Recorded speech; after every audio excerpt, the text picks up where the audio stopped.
Welcome to your Farm and Home Show. My name is Joanna Coles, and today we're visiting with Dr. Les Anderson. He's with the University of Kentucky as Extension Beef Specialist there. And we're going to continue with some of that information today, talking about heifer development and, breeding the heifer. Heifer development really begins with selection, and we want to select those that are born earlier and those that are correct and the appropriate size and so forth. But after that, we really need to figure out, when do we want them to calve? Do we want them to calve at 24 months? Do we want them to calve at 30?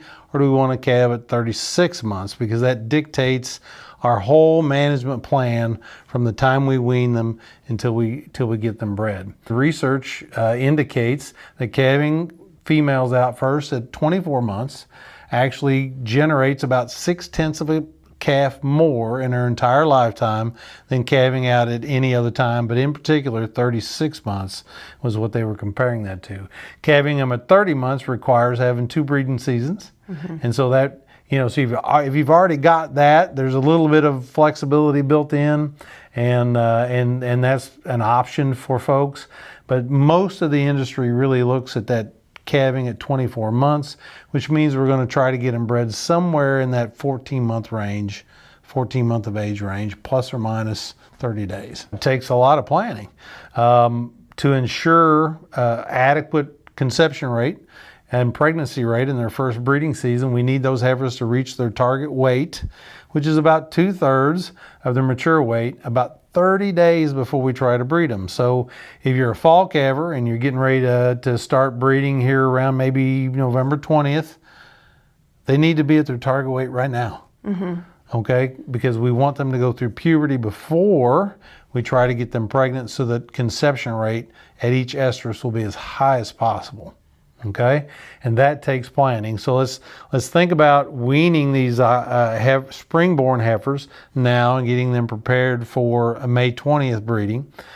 You've got plenty of time, but what you want to figure out is, okay, this is the weight. So let's say we've got 1,400-pound cows and we need them to weigh 875 plus or minus 30 days before the breeding season. So that means that around April 10th, plus or minus, we want them to weigh 875. You know what they weigh now. You know what you want them to weigh. You can feed them to gain that appropriate amount of weight over that period of time.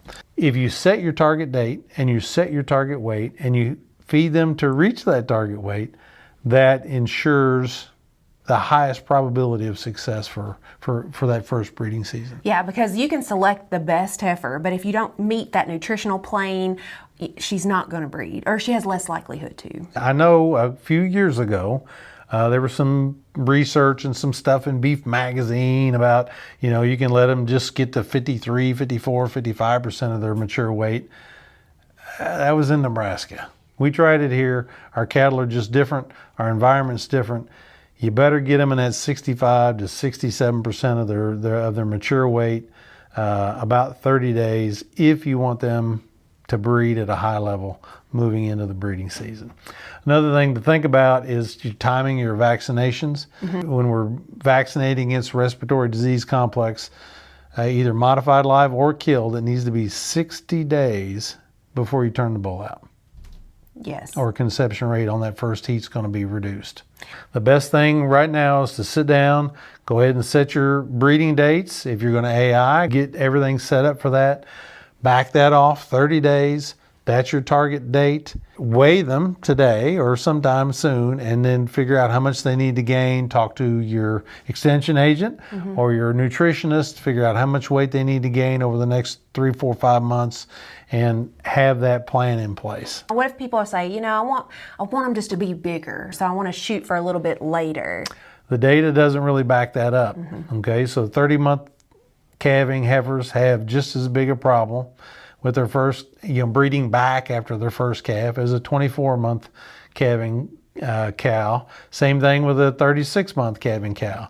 The difference is you've lost 6 months to a year of opportunity for her to return you your investment, and you've lost that 6/10 of a calf. And so you're putting more money in and having less opportunity to get any return off that cow the longer you let her go before she has her first calf. I don't want bigger cows.